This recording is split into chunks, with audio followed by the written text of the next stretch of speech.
মধ্যপ্রাচ্যের উত্তাল রণক্ষেত্রে গত 5 সপ্তাহ ধরে চলা ইরান ইসরায়েল যুক্তরাষ্ট্রের সংঘাত এখন এক চরম নাটকীয় এবং বিপজ্জনক মোড় নিয়েছে।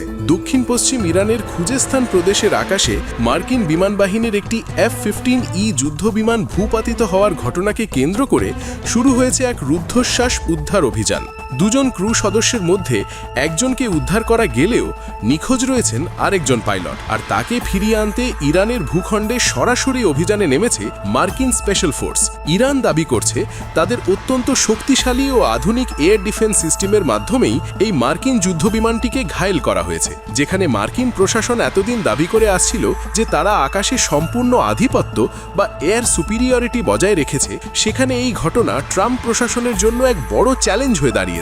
তবে খবরের আসল রহস্য লুকিয়ে আছে অন্য জায়গায়। ইরানি রাষ্ট্রীয় টেলিভিশন সরাসরি সম্প্রচার করে ঘোষণা দিয়েছে যে কোনো নাগরিক যদি এই মার্কিন পাইলটকে জীবিত ধরতে পারেন বা তথ্য দিতে পারেন, তবে তাকে 10 বিলিয়ন তোমান পুরস্কার দেওয়া হবে। যুদ্ধের ইতিহাসে এভাবে সাধারণ জনগণকে সরাসরি পাইলট হান্টে নামিয়ে দেওয়ার ঘটনা অত্যন্ত বিরল এবং ইঙ্গিতপূর্ণ। উদ্ধার অভিযান চালাতে গিয়ে মার্কিন ব্ল্যাক হক হেলিকপ্টার এবং একটি A-10 ওয়ারথগ বিমান ইরানি বাহিনীর হামলার মুখে পড়েছে। পরিস্থিতির ভয়াবহতা এখন এমন পর্যায়ে যে মার্কিন স্পেশাল ফোর্সকে এখন সরাসরি ইরানের মাটিতে ইরানি বাহিনীর সাথে সম্মুখ সমরে লড়তে হচ্ছে।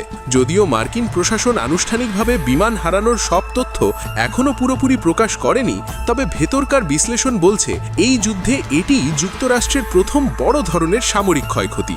এই পরিস্থিতি কেবল দুই দেশের মধ্যে সীমাবদ্ধ নেই। নিখোঁজ পাইলট যদি কোনোভাবে ইরানের হাতে বন্দী হন, তবে তা একটি দীর্ঘমেয়াদী হস্টেজ ক্রাইসিস বা জিম্মি সংকটের জন্ম দেবে, যা হয়তো আলোচনার নতুন কোনো পথ খুলবে, নয়তো এক সর্বার্থক স্থলযুদ্ধের কারণ হয়ে দাঁড়াবে।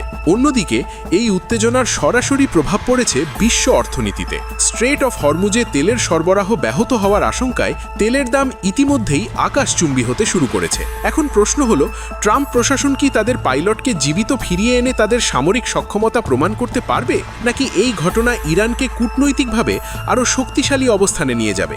মার্কিন স্পেশাল ফোর্সের এই অপারেশন সফল হলে হয়তো যুক্তরাষ্ট্র আরও আক্রমণাত্মক হবে, কিন্তু ব্যর্থ হলে যুদ্ধের পুরো গতিপথ পাল্টে যেতে পারে। ইতিহাসের পাতায় এই মুহূর্তটি কিভাবে লেখা হবে তা নির্ভর করছে সামনের কয়েক ঘন্টার উপর, কারণ যুদ্ধ এখন আর শুধু মানচিত্রের দাগে সীমাবদ্ধ নয়, এটি এখন একজন পাইলটের জীবন এবং দুই পরাশক্তির অস্তিত্বের লড়াই।